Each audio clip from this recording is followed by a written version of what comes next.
In simple terms, if the Federal Reserve cuts interest rates to support employment, inflation could flare up again and financial bubbles might burst.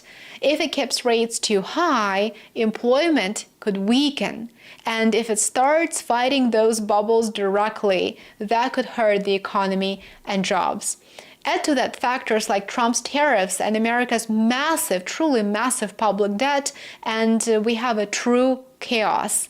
Even if the Fed acts with surgical precision, which is extremely difficult to do, if not impossible, tariffs essentially turn up the heat in the inflationary boiler, reducing the effectiveness of monetary easing.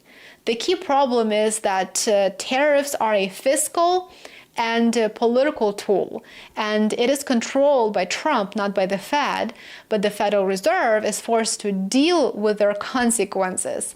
By 2025, U.S. public debt has surpassed $37 trillion, and interest payments on the debt now exceed defense spending.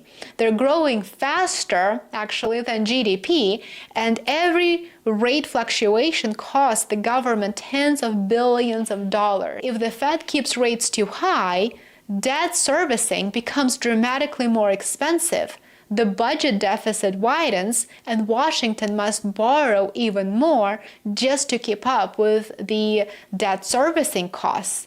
If the Fed lowers rates, it risks triggering capital outflows, especially from treasuries, which would weaken the dollar and fuel inflation through imports and commodities. The practical takeaway here is that Trump's battle for control over the Federal Reserve will continue, of course it will, and will intensify the deeper economic crisis within the United States.